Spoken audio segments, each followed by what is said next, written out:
time to right now. Right now. Right now. Right now. Right now. Right now. Right now. Right now. Right now. Right now. Right now. Because it's time to right now. Right now. Right. Hello, welcome my friends to another Right Now Writers Group. This is our 60th meeting. Wow. Where we just chat with other writers in the community. We try to get some writing sprints in, and maybe we can procrastinate just a little less together. I know, so you're laughing over there. You're like, you know what? It's writers don't procrastinate. No, they never procrastinate. Like, what's that? It's all the character's fault. Pretty much. Welcome to the community. You know me as Kaufman, daily writing streamer. Today is stream number 598, I believe. And this is our daily writing motivation community to help you guys with writing. So our writers group is a weekly writing group where we meet same time, same place, 4 Pacific, 4, 5, 6, 7 p.m. Eastern, and we just chat with other writers and we try to get some writing in. You know me, Kaufman, working on the last Scarecrow. I was telling Sol, I'm like, yeah, today the section I'm working on is crazy. And so I was like, hasn't it been like that every day? It's like, you make a very valid point because it's a crazy, excellent book, if I might add, but I am not biased at all. So I am, as you know, I'm getting close to the midpoint on my book. I have one more chapter till midpoint. So I'm on the chapter leading up to midpoint. And yeah, we're almost there. So I'm going to see what I can get today. We'll probably hop into a writing sprint first early on so we can kind of like feel the writing vibe. I like have to like push myself today. I like feel motivated about writing, but I need to like get myself into it. So we're going to see what we are feeling. And Soul, take it away. So everyone knows me as Chat Soul. I'm the person who's been writing like crazy every day. And I will admit that last week, before we even started our writing sprints, I had already reached 100,000. I actually had like, I think 106,000 or something like that. So I have definitely hit the August challenge. But I'm working on my fan fiction today. I'm on the third to last story of the series. And yes, it is actually a series, not just like one big long thing. And yeah, no, it is just it's fun. It's getting a lot funner, even if it's darker. Apparently Crow agrees. Come on. we can't be working without our mascots. Oh yeah. Come on. By the way, welcome Calvin. Good to see you, my friend. Hey guys. Good to see you in person these summer months. Well, new schedule makes it possible since now I get off at 6:30 instead of like, hey, I'm in the middle of everything. Hey guys, I like that we have the team over here. I love it. What are you working on today, Calvin? Sorry, what was that, Kaufman? What are you working on today? Been working on Storm 2 some more. Just on the verge of finishing the 30th chapter, which after that will start the Gibraltar campaign, which is the final arc of the book. So figure this book's going to be done in like 2 months, maybe less. Dang, that's awesome. You're already getting through the second book. And I know for series, like I'm sure, Soul, you can attest that when we have out more than one book of a series, it's probably a little easier to sell the first one. I would imagine. What I've been told by authors who have multiple books in a series is once a reader finishes one book, and we all know this, we want to read the next one. I don't want to wait 10 years for the next book to come out. Yes. So I think not that all of us are more impatient. Yeah. Oh man, I hear from a lot of authors that getting out the last book of the series actually boosts sales for the entire book series like exponentially. I would imagine. I've heard that. Mm-hmm. So like I know. So your book, and by the way, Nil, welcome, Penumbra, Mama Maggie, welcome, my friends. But so I'm curious. I know. So you're I know Pirates is a trilogy, right? So Yep. you have one more book, and then Calvin, I forgot how many books do you have planned for your series? Is it a trilogy or is it a series?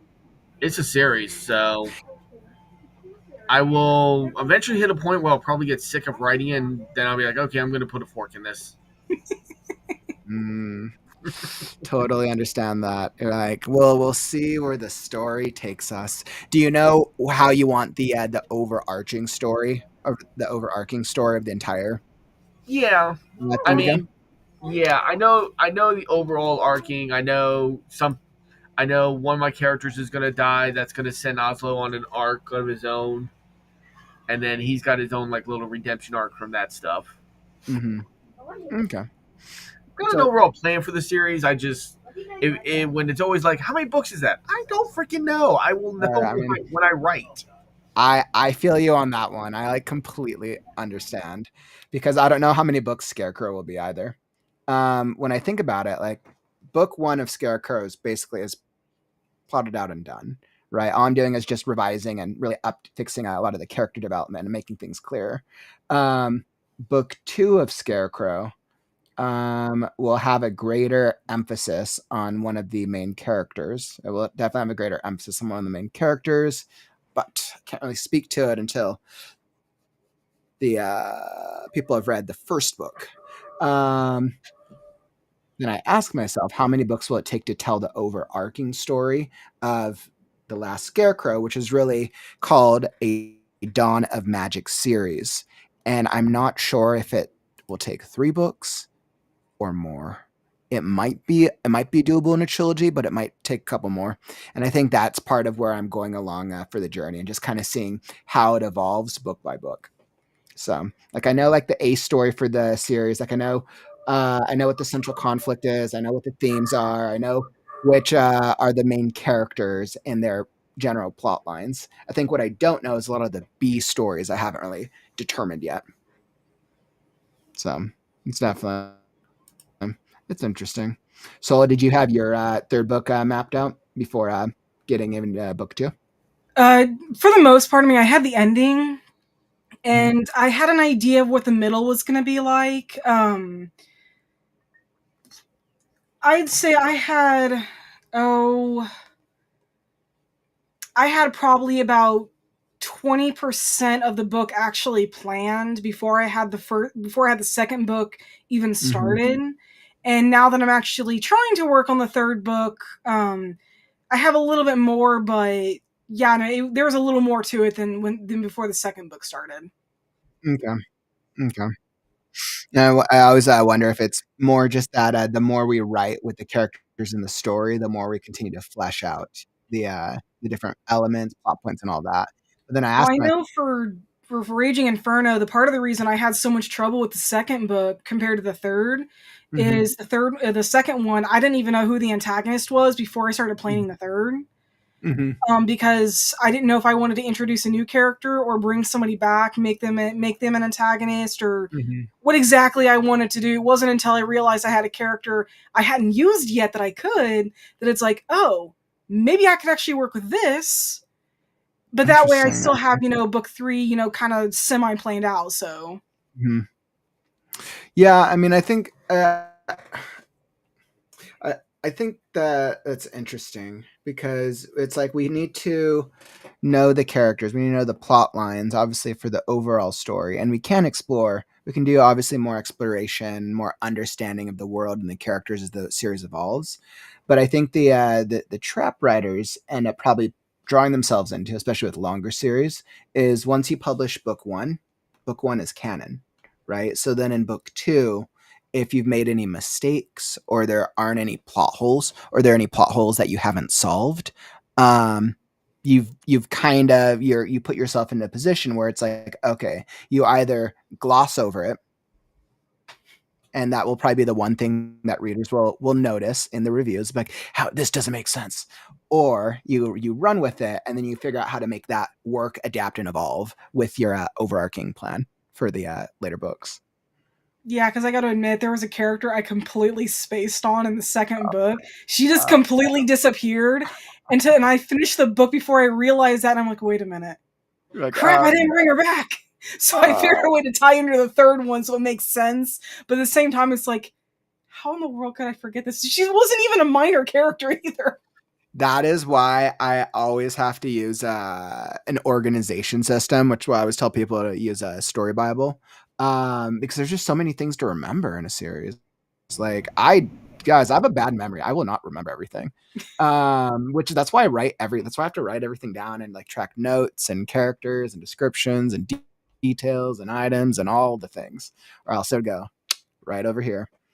By the way, Lynn, welcome. I saw some great comments here. Takipa, welcome back, my friend. Hope the writing is treating you well. And I know they said, Mom Maggie said, got my final version for the Faded Fantasy Anthology sent in today. Bazinga. Nice. For anyone who doesn't know, our semifinalists revised stories are due this weekend. And then we'll start working on putting that Faded Fantasy Anthology together to be published in September. I'm super excited about that. Really, really excited about the Faded Fantasy Anthology. And then let's see. So Mama Maggie, I've had sales boost every time I had a later book in a series published.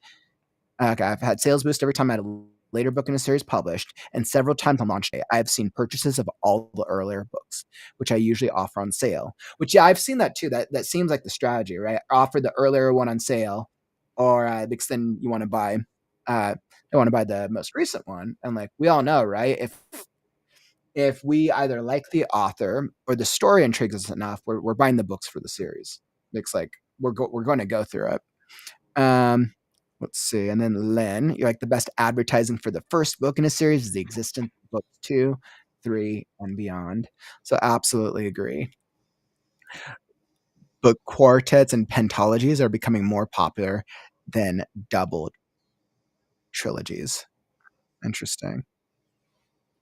So like 4 to 6 books in a series as compared to a trilogy and then a separate trilogy within the same universe. That's interesting. I just ask myself, where does the story take me? And that's how it will determine the number of books. Oh man. Yeah. And I mean, I think there's always, of course, opportunities for other standalones and novellas. And yeah, I would say like standalones and novellas in the series. Sometimes authors will branch out and do prequels. Sometimes they will go off on other character tangents. But I feel like that's kind of dependent on the author and then the universe. Mm-hmm. Or either you guys ever think that you might branch off with other characters in the universes? I've got 2 novellas planned for Pirates. One of them actually takes place between books 2 and 3, and then the other one is 5 chapters for each of the 3 main books. Each chapter is from a different character's perspective that shows an event from their point of view at the same time that the book is going on. The first book is actually the first part is already planned. For example, we actually get to see from Ox's point of view from the first book. After Kasai rescues him, and before Ox reveals himself as a human, we actually get to see through his eyes how he sees Kasai at the beginning and his decision to show himself as human and why. Yeah, that's pretty cool, actually. Was it because you wanted to explore those characters a little bit more in depth? Yeah, and I felt like having just a single chapter for like one specific character wasn't enough. So I'm like, well, there's a lot of events going on that are actually like super important. So I went with Kira, Kasai's mother, like right after he leaves the house in the very first chapter. Ox after Kasai found him. North when they're going over the expanse and Kasai's really sick. Brennar after he and Kasai end up fighting, and then Sonus is the very last chapter during the last chapter. That one was the one I was most excited to write, and people are gonna hate me for it because it's brutal. It is honestly kind of brutal. Really? Because everyone's probably just gonna be reading it and be like, "You are such an idiot." Oh man, but that just means that the story is worthwhile. Yep. I'm curious, actually. Do you guys feel like you've written the most brutal scenes of the most brutal chapters of your books yet? I think I've just written what I'm hoping is the most heartbreaking scene in my chapter. The real chapters really won't come until the next book. Okay. All right. You said most heartbreaking. Yeah. Man. Heartbreaking is tough. Heartbreaking is absolutely tough. I always feel like I've like written the most like emotionally like heartbreaking, like heart-wrenching, crazy scene ever. And then I end up writing another chapter and I continue to surprise myself. It seems like for a lot of writers, the moment they write something really bad, Mm-hmm. it's like their brain just says, "What if we made it worse?" Yeah. I mean, seriously, just look at One Piece, for example. Every time we get a character backstory, it is heartbreaking. We just, in the anime, we just got past Kuma. Mm-hmm. In the manga, we've already hit Loki, and it's like, dude, you're just as bad as Kuma. And it's just like, why do you make this worse every time? But if we made it easier, then our characters would not grow. That They is would true. not be challenged. Nice, Courtney. Welcome, by the way. You're like, I'm so close to a brutal scene for my motorcycle book, and it's making me nervous. I won't show the pain and emotional depth in it right. And I mean, I think that's always, that actually makes me think of a really interesting question to you guys. How do you know when you've successfully shown, or when you've successfully portrayed in like a chapter or scene, a true like emotional like depth, turbulence, trauma in a character? How do you know when? How do you like feel when you've done it right? Whether it's It through a makes me dialogue, uncomfortable. action, theory. When you give it off when you give it up to the beta readers and they're experiencing the emotions you want them to experience. There you go. I like that. So when you're getting the feedback and they're telling you, I like that. Well, it's like if you gave someone what you thought was a heart wrenching chapter and they're on their back laughing, it's like, okay, I have done something completely wrong.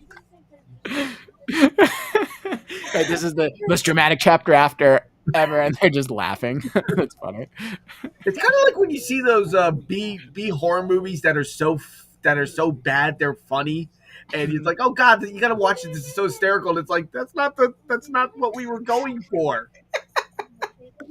Oh, I know, but then a lot of those movies they were trying to go for horror, and that's just not how they And came out. they just were so funny. I know for myself, because I didn't really have a lot of beta readers. I've noticed that my strongest moments are when I'm uncomfortable writing it. My fan fiction, for example, I've actually had, I think, three scenes that are extremely uncomfortable for me to write, and I've noticed that when I write those are my best moments. And I honestly am kind of weirded out because like the end of the first Pirates book was the first time I was ever uncomfortable writing something. And it's like, why am I so uncomfortable with this? And then I had my mom read. I mean, granted, she's biased. She's my mom. But she was just like, you wrote this. And I'm like, well, yeah. Because of the way it happened, it was actually pretty bad. And I did have somebody actually read just the scene itself. And they said it was it's pretty accurate for someone who goes through trauma. And then my fan fiction, I've had a couple scenes where it's like I've actually read stuff that's not fan fiction that has like, for example, one of the moments is a potential human trafficking. I've actually read something in the past that had to do with that had the character go through that. I was just uncomfortable writing that as writing my own scene as I was reading the original. Wow. And it was just, it's like, if I'm uncomfortable reading it, I can't imagine what it's going to be like for other people to read this. Especially because I actually did like look up, I actually researched what does this really look like? And it was accurate without me even like researching beforehand, which was really creepy. So that did not help. Man. Yeah, I mean, I think that that's a tough one when we go back and we read our work and it comes across as emotionally charged as we had intended it to, or if it comes across even more so. Right. I think that's such a win. I mean, especially if we get feedback from other people and it's like better than we anticipated, that probably feels like such like a huge accomplishment or achievement, despite the improvement, despite whatever improvements could be made. I'm just like, I'm always assuming there will always be feedback to improve things because opinions and feedback is subjective. But I think for me, it's like trying to balance. Corny, like when I cry, I know I got it right because I rarely cry. Yeah, that's the truth, right? So when you like emotionally feel something, right, and that's what we want to accomplish. You know, that's actually a piece of advice I've been given before and I've seen given to others is if you feel something when writing it, your readers are going to feel something. Man, yeah. Well, I know my readers will be feeling a lot of somethings at this part of the book, so what they will be feeling though, that's up for debate. I was like, I wonder if I have to involve in my trigger warning for the scarecrow that animals are harmed in the making of the book. Oh my god. Man. Well, I think that's a really good start to the conversation. Let's hop into early writing sprint. So let's see. I'm going to queue it up here. I'll throw up my screen. We'll make the first writing sprint a little easier for y'all. So we'll do the first one short, and then we'll up the second one. So we're going to do 30 minutes for the first one. Let's see what progress we can make. I believe in us. And hopefully we can be very, very productive now that we've kind of switched gears to writing. So I am all ready. Whether you are writing, brainstorming, editing, revising, or something else, come join us because it's time.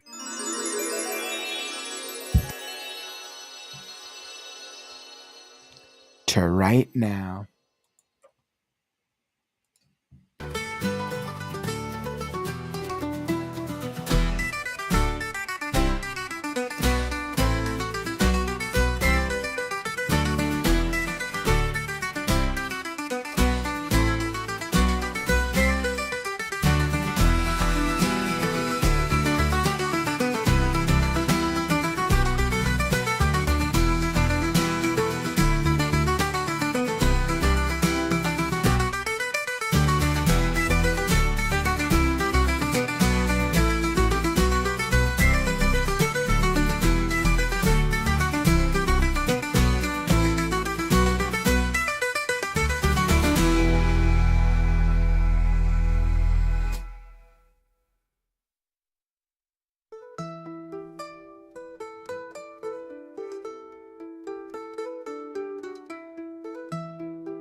All right, and that is the first writing sprint. Wonderful, wonderful. How did that writing sprint treat you guys? Hopefully, you're able to make some progress.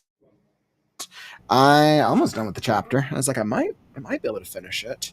Um, it was funny. The chapter originally, because it's so plot heavy, was like way too long, and I realized it was going to be 40 pages if I didn't do anything with it. It's like, yeah, it's too long of a chapter, so I had to split it up.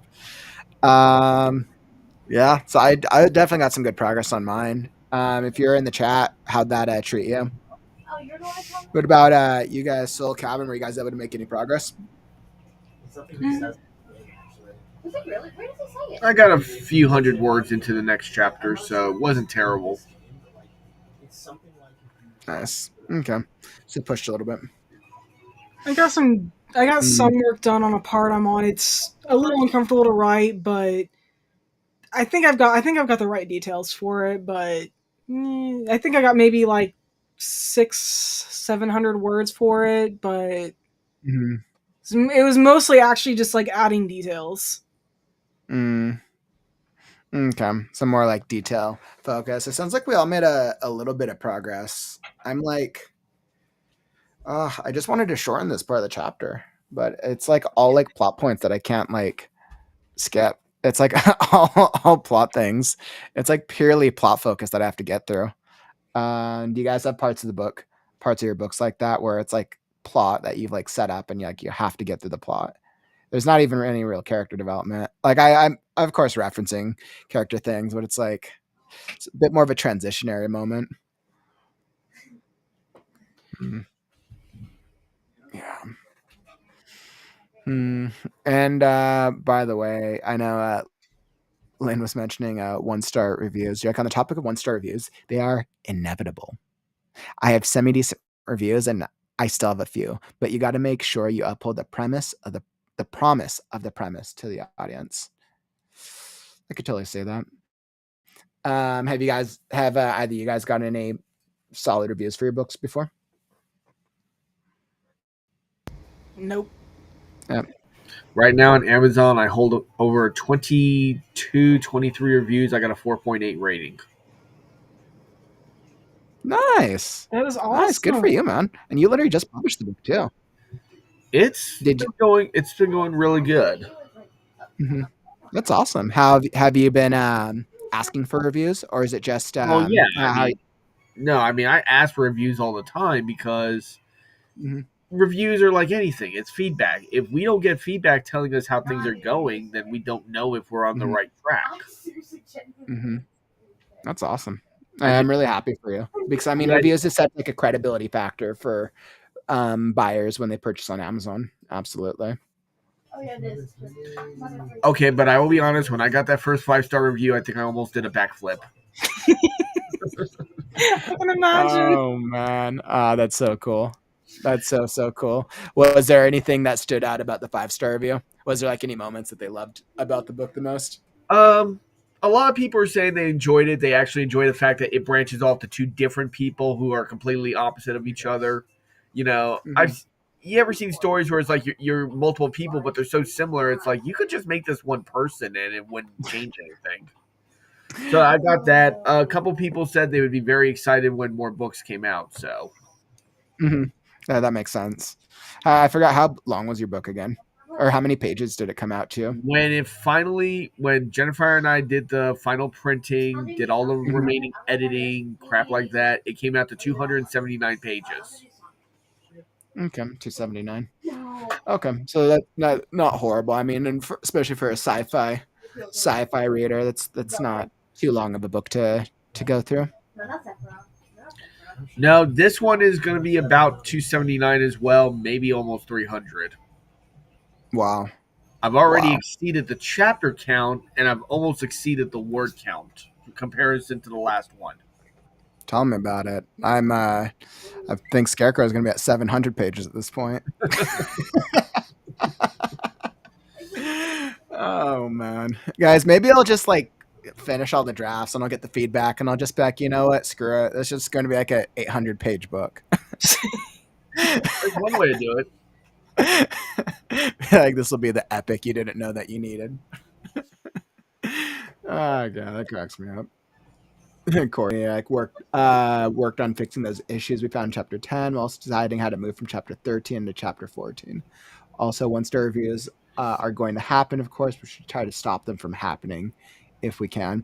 I mean, of course, and I mean, I think if you get a lot of one-star reviews, I think that's a little bit more of a better feedback. But I think you'll always get one-star reviews regardless, because some people just aren't going to like it. And I think, especially to what Lynn said, I think the more precise and clear that you make your blurb, and then the more precise and clear you make the genre and whatever your promise is for the book, the more likely you are to get the readers who the book's intended for.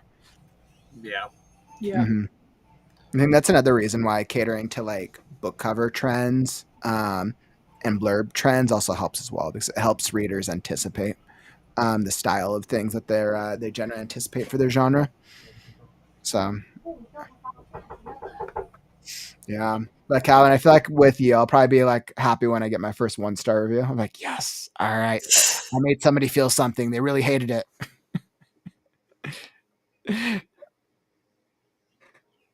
What was that? Yeah, I mean, 5-star review because you said 1 star. I think 1 star. I'll be happy about my first 1 star as well. Anyhow, I gotta get going, guys. Jennifer's group's about to start, so I will see you guys next week. No problem, Good man. seeing Thanks for you. joining us. Have fun. All right. So on that note, let's hop back into writing sprint. All right. Let's do it. This next one we're gonna push even longer. So let's go 45 minutes, and we are going to make some progress. Oh no, that did not work.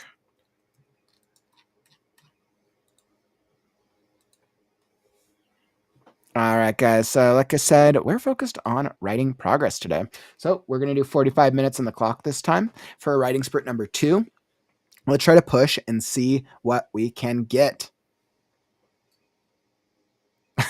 Oh, Mama Maggie, you're like, you were so engrossed in your writing. You got so into the writing vibe. But yeah, so we're gonna push back into it. Today is all about, we're just making some progress. We're trying to get some words in. We're all pushing through our August writing challenge. Yeah, we're gonna see what we see. And I'm definitely on a good vibe as well. So let's push. Whether you are brainstorming, writing, editing, revising, or something in between, come join us because it's time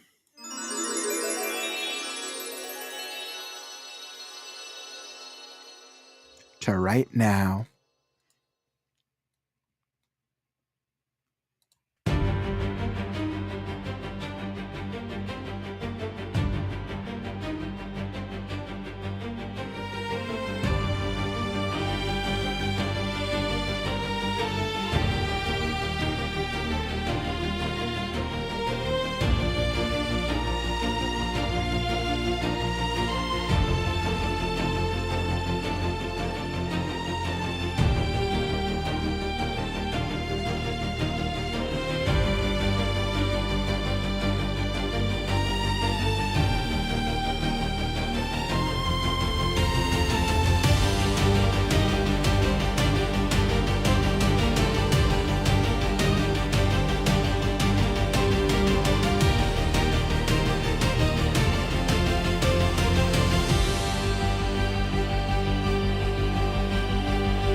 All right. And that is a writing sprint. Oh, man. Wonderful, wonderful. How did that sprint treat you? Were you able to make any progress that time? Hopefully. Hopefully you're able to get some words in, some ideas, some vibes, or just something all together. Because that was our second one, and 45 minutes is always a good one. I felt pretty effective that time.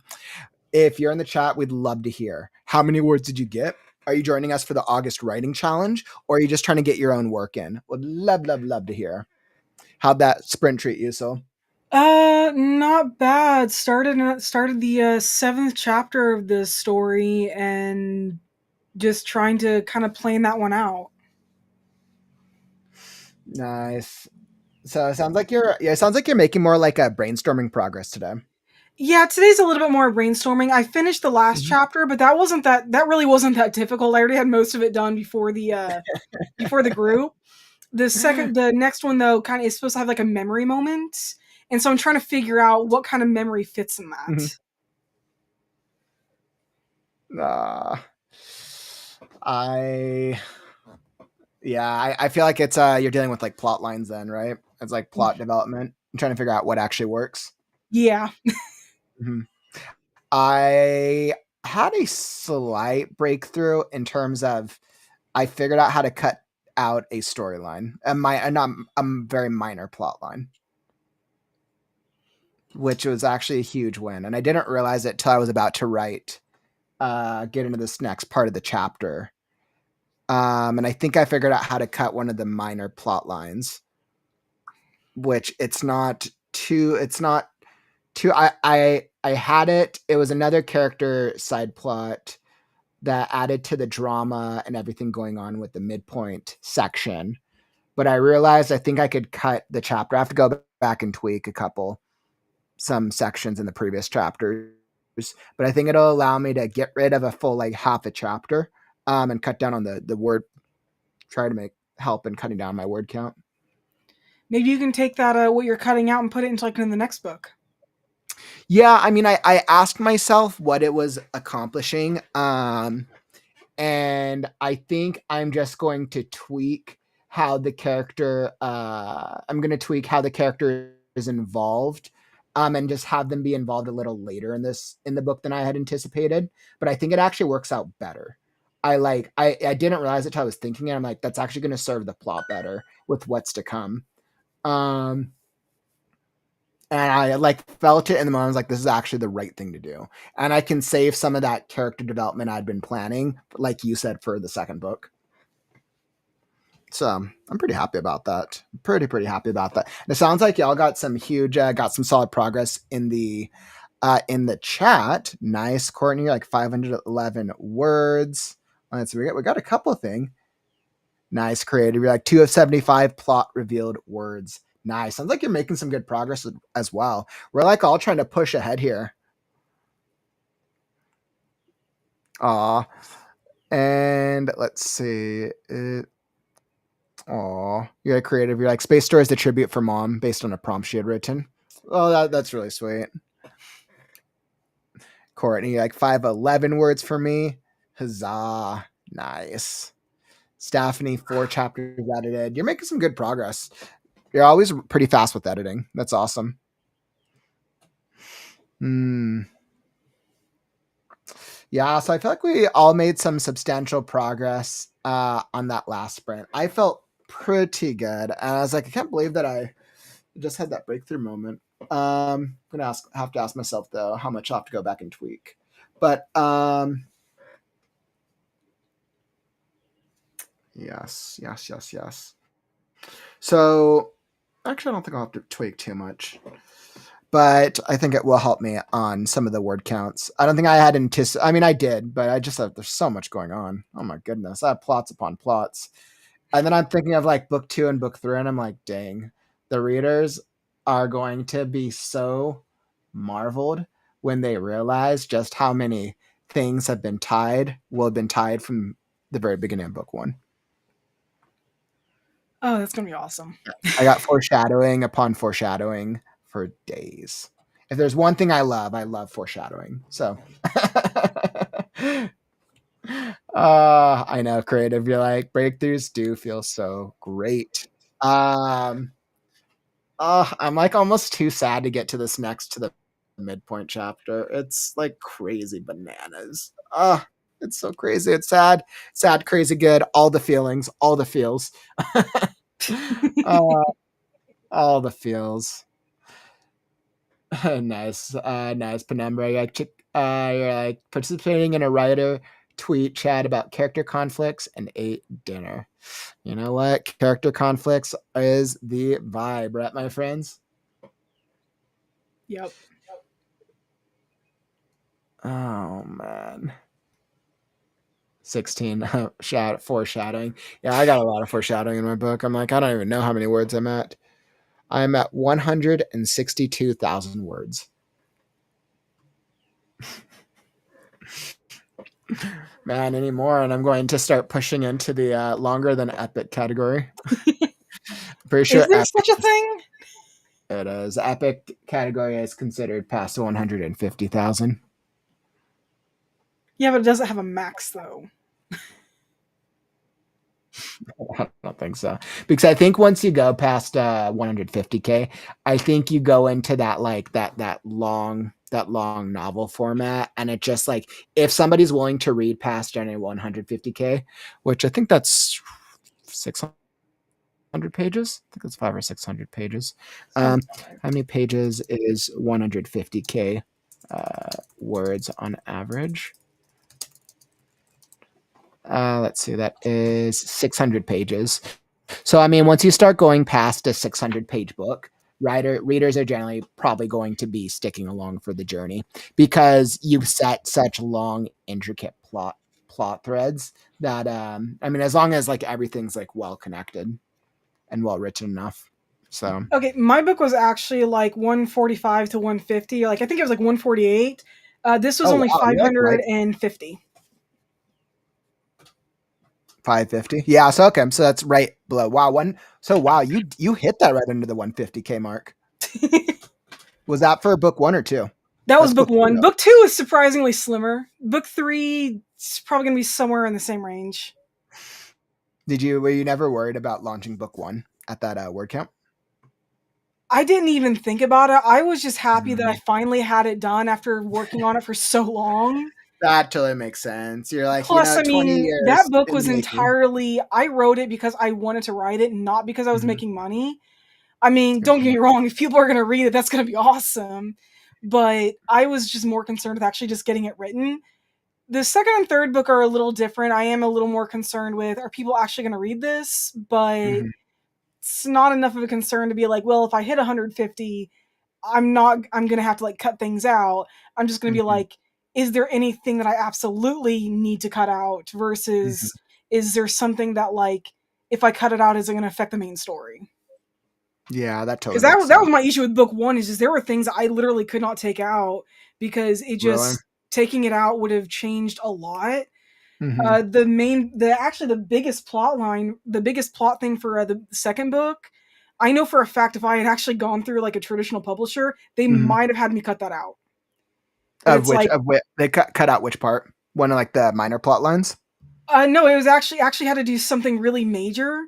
Mhm. But because LGBT books are still, I feel like still kind of like in that niche sort of area, whenever you touch upon something that has to do with the analogy is basically what happens with hormones if a trans person is taken off them. Mhm. I felt like if I had gone through a Mhm. traditional publisher that wasn't super LGBT friendly, they would have had me take that out. Might And have that would have gone cut out Mhm. probably up to like 40,000 words. Wow.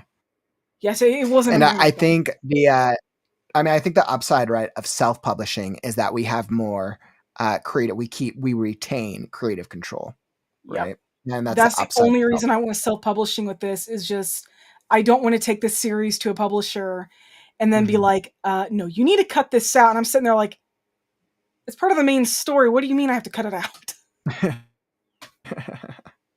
Yeah, and I mean, I think it's interesting. I mean, I'm clearly definitively self-publishing the book 1 of Scarecrow.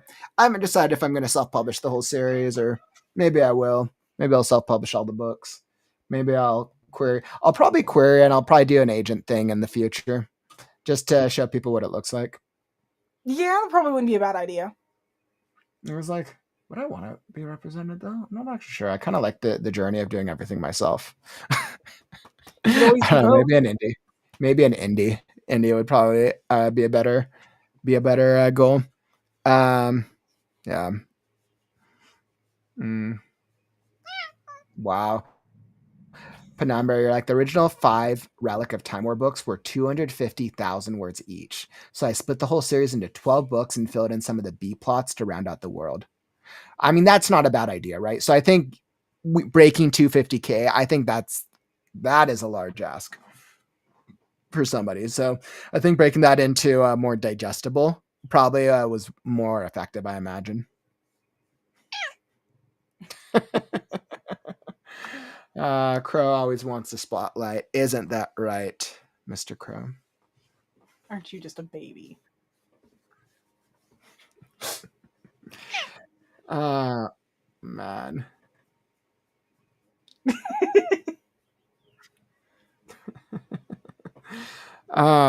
Man. All right, my friends. Well, I feel like we made some solid progress today. I'm actually pretty happy. Once again, I started the writers group not feeling like being too much in the writing vibe. And then I always end it feeling very motivated. Very, very good. I always love chatting with you guys in the chat. And then of course, Soul with you as well. My fellow writer in arms over here. Ow. Why'd you bite me? And our beloved feline overlord, Crow. In whatever form Crow shows up in.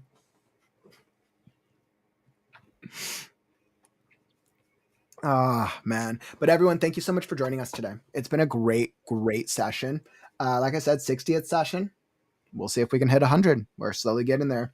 I'll be back tomorrow for another daily writing sprint. I think I'm going same time actually.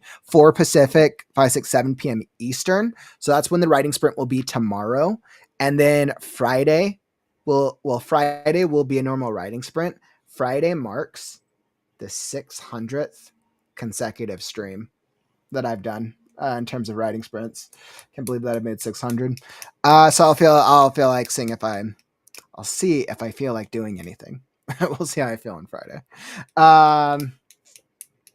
Yeah, we'll see. And then the YouTube channel is almost at 1,000 too. Somebody told me that. I'm like, oh yeah, you're right. It is almost at 1,000. I'm like, dang, that's crazy. 1,000 will do something. 945. What was that? 945. Yeah, that means that I'll probably hit 1,000 in like October at this rate. Granted, I haven't really been trying to like grow the channel too much because I've been so busy. If I was really growing the YouTube channel, I would be doing having more video uploads and be doing more like specialty events. Right now, the only like real weekend stream we've been doing is this story and critique stream. And by the way, whether you're new here or whether you're one of our regular writers, Saturday is our story and critique stream. The next episode. The story and critique stream is one of the most popular live streams that we do. Basically, if you need feedback on your story, submit now. You can submit an excerpt of your story. I do a live reading and a live critique. And the great thing, it's absolutely free. So if you're needing feedback on your story, I absolutely recommend you should submit. I have no clue how many submissions there are, but that will be on this Saturday. And I'll drop the link for story and critique show submissions. If you're on YouTube, it's linked down in the YouTube description. If you're over on Twitch, I'll drop that there. All right, my friends. Thank you all so much for joining us. Tap that like button on your way out. And that's all that I got for you today. I'm Kaufman. And I am Chat Soul with Crow. And we'll catch you on the next stream. Take care, friends. Stories are forever. I'm Kaufman, and I'll catch you on the morrow. Stay creative, writers. It's time to write now. Sorry. Right now, not right now, but right now. Read now, right now. Is that right? Words are wind, but stories are forever. I'm Kaufman, and I'll catch you on the morrow. Stay creative, writers. It's time to write now. Sorry. Right now, not right